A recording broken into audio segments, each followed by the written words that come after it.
পরাণ নামে এক চাষি বাস করত। তার বউ সরলাকে নিয়েই তার ছোট্ট সংসার। সেই সংসারে টাকা পয়সার অভাব থাকলেও সুখ শান্তির অভাব ছিল না। তা একদিন পরাণ মাঠে হাল দিচ্ছিল।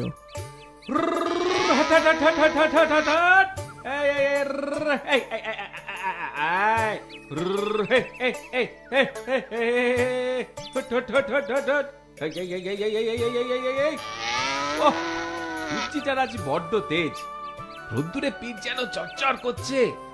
বলদ দুটোরও খুব কষ্ট হচ্ছে। আরে না না, এবার একটু জিরিয়ে নি, আর তোরাও একটু আরাম কর, বুঝলি? পরান্ডা, পরান্ডা, ও পরান্ডা, এই যে তুমি এখানে হাল দিচ্ছ, ওদিকে ঘরে কি হয়েছে? ঘরে কি হয়েছে রে?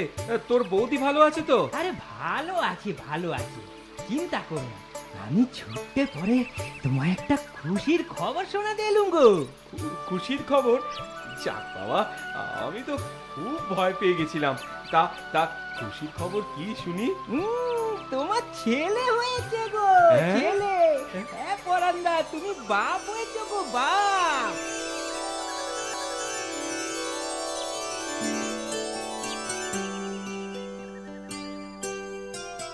যাও পরাণ, যাও ঘরে গিয়ে ছেলের মুখ দেখো গে, যাও। চাঁদ পানা সুন্দর ছেলে হয়েছে গো তোমার। তারপর আমার পাওনা। সেও দেব কোন ধাইমা, সেও দেব।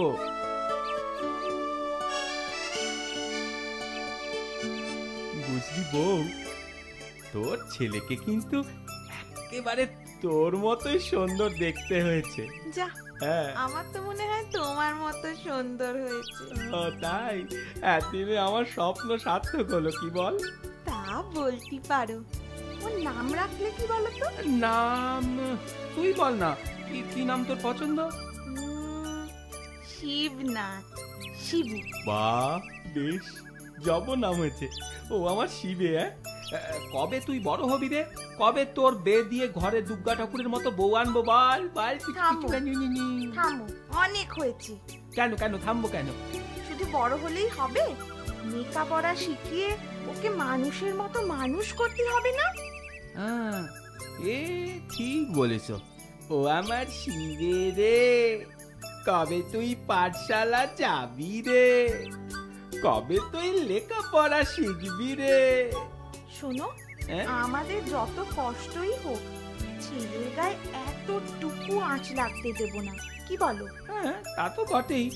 আমাদের যত অভাব, যত দুঃখই থাক, ছেলেকে মানে আমাদের শিবেকে আমরা সুখেই রাখবো। হ্যাঁ, ও আমার শিবে রে, ও আমার শিবে।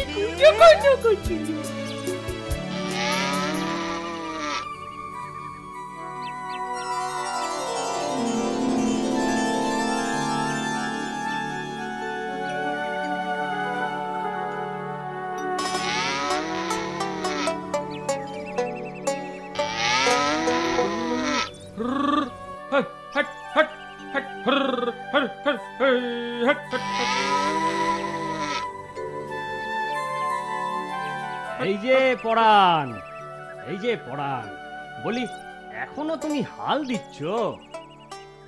কেন বলো তো বিষ্টুদা, এ কথা কইছো কেন? বলে জীবনে কষ্ট তো কম করলে না। ছেলে এখন বড় হয়েছে, লেখাপড়া শিখে ডাকঘরে কাজ পেয়েছে। আরে এই সময় তো তোমার আরামের সময়। না গো বিষ্টুদা, আরাম করা ভালো নয়। আরাম একটা কঠিন রোগ।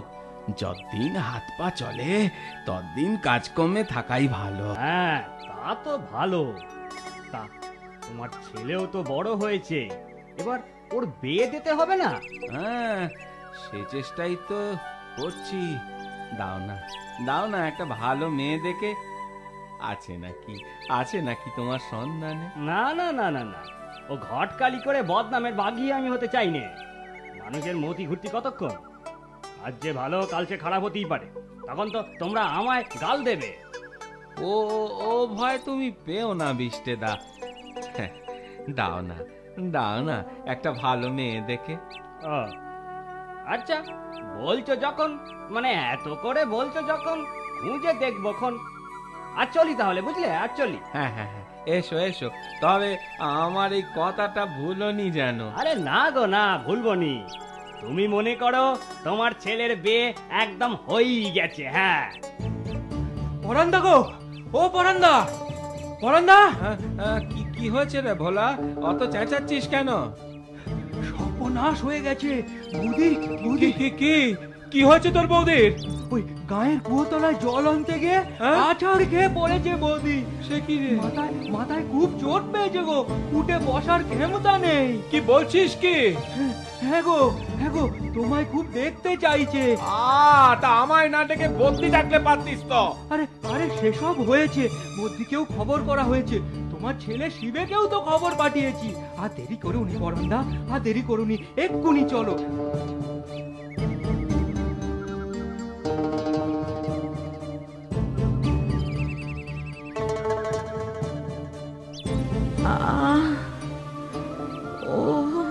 সরলা, সরলা, সরলা, এই দেখো, এই দেখো আমি এসেছি।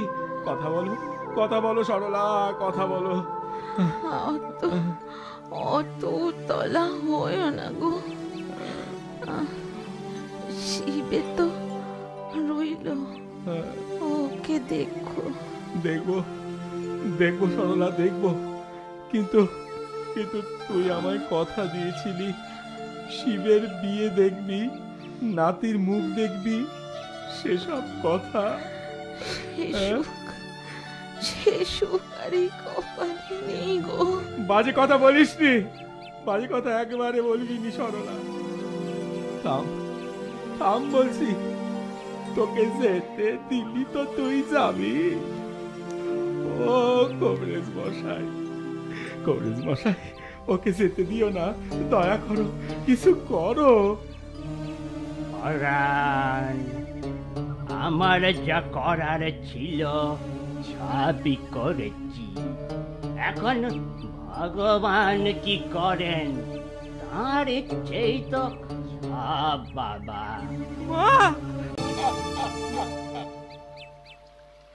তা পরান্দা, এ বিয়েটা তাহলে পাকা করে ফেলি, কি বলো?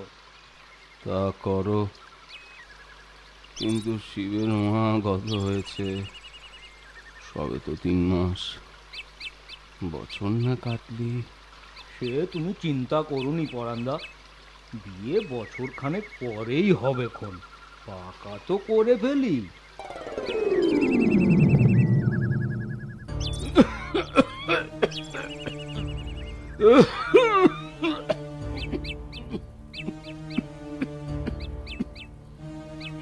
বাবা, গণেশকে একটু দেখুন তো। যাই, রান্নাঘরে যাই। যাও যাও বৌমা।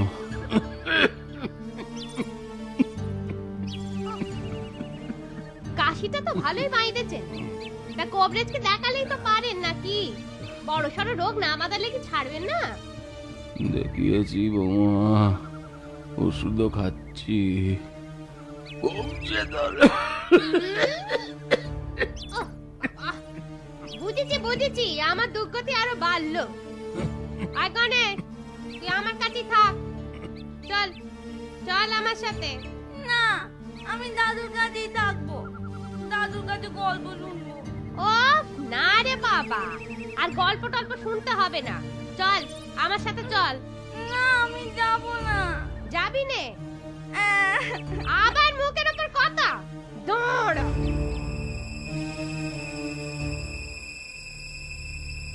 বাপটা মনে হয় শয্যা নিল, যেমন কাশি গায়ে তেমনি জ্বর, আবার কাঁপুনিও দিচ্ছে।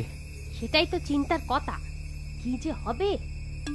তাই তো ভাবছি গো, কাল ভাবছি বড় কবরেজকে একবার ডেকে আনবো, জানো। ও তুমি বুঝি ওই চিন্তাই করছো? যেমন তোমার বুদ্ধি, বলি ও রোগ আর ভালো হবে ভেবেছো? হ্যাঁ, কেন কেন ভালো হবে না কেন? কাল রোগ গো, কাল রোগ। তোমার বাপকে ক্ষয় রোগে ধরেছে। কি বলছো গো? তা তুমি কি করে বুঝলে? তুমি কি কবরেজ নাকি? আরে বাবা, কাস্তি কাস্তি মুখ দিয়ে রক্ত বেরোচ্ছে, রক্ত। এ আর ওই কাল রোগ না হয়ে পারে না, বুঝলে? এটুকু বুঝতে কি আর কবরেজ লাগে? হ্যাঁ, তাহলে তো সত্যি খুব চিন্তার কথা। তা না হলে আর বলছি কি, ও বুড়ো নিজেও মরবে, আমাদেরও মারবে। এই রোগ বড় ছোঁয়াচে গো। হ্যাঁ, কি বলছো? তবে উপায়? গণেশটা তো দাদু দাদু করে পাগল। ছেলেটাকে যদি বাঁচাতে চাও, যা বলি মন দিয়ে শোনো। একটা উপায় করেছি। কি উপায়?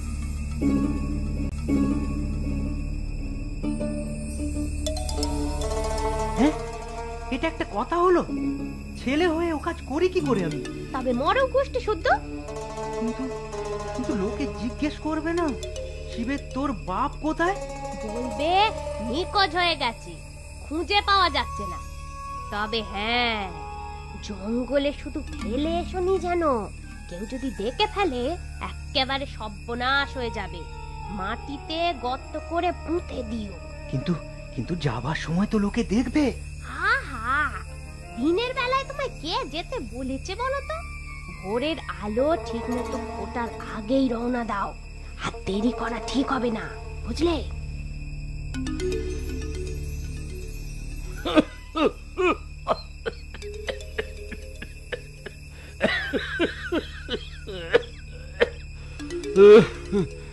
কে কে খোকা? শিবে নাকি রে?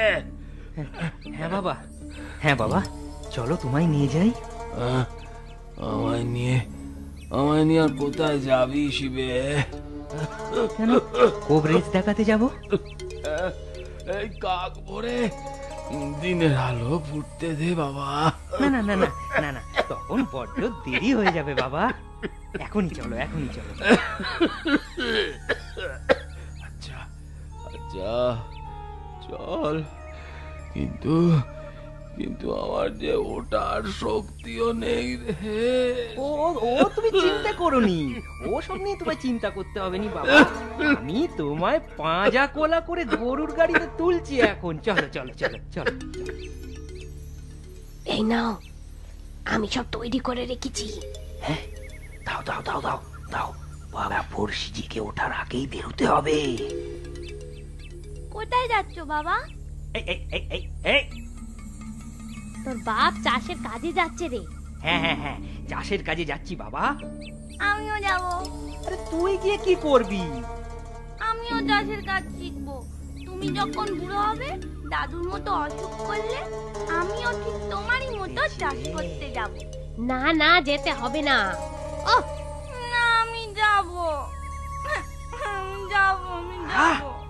আস্তে, লোকের ঘুম ভাঙাবি নাকি? কি যে করি এখন। চল আমার সাথে চল। ওহ, আরে বাবা, ওকে নিয়ে গেলে কি করে হবে শুনি? কি আর করি এখন বলো তো? ও তো ছোট নাকি, ও কিছু বুঝবে না, ছেড়ে দাও। চলো হাঁদারাম, চলো।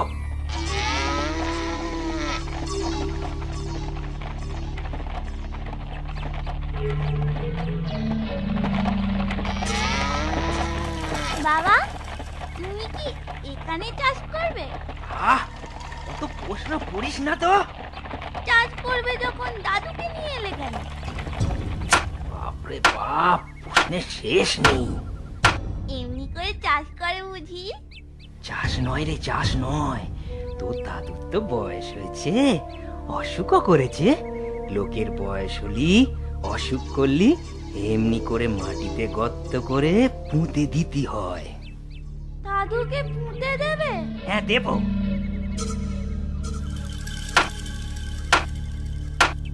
ও কি করছিস গণেশ? ও কি করছিস? ওখানে আবার গর্ত করছিস কেনে? ওটা তো দাদুর জন্য, এটা হলো তোমার জন্য। আমার জন্য? হ্যাঁ গো হ্যাঁ, একদিন তুমিও তো বুড়ো হবে, তোমারও তো অসুখ করবে, তখন তোমাকেও দাদুর মতো এখানেই পুঁতে দেব। কি বলছিস? আমাকেও পুঁতে দিবি? হ্যাঁ, তুমিও তো থাকবে দাদুর পাশে, তাই গর্তটা করে রাখি। ওরে গণেশ, গণেশ বাবা আমার, আমার খুব শিক্ষা হয়েছে বাবা। তুই আমার চোখ খুলে দিলি বাবা। তোর ওই মায়ের কথায় অন্ধ হয়ে কি কুকাজি না করতে যাচ্ছিলাম। ওই ওই চেয়ে দেখ, সূর্যি উঠেছে। তোর কথায় আমার মনেও বুঝি ভোর হলো রে। এবার দেখিস আর অন্ধকার থাকবে না। অসুস্থ বাবাকে ঘরে ফিরিয়ে আনে শিবে।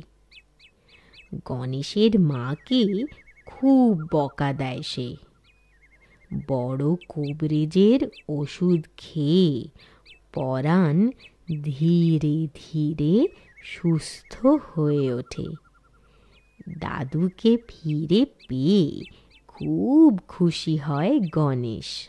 আমার কথাটি ফুরলো, নোটে গাছটি মুড়লো।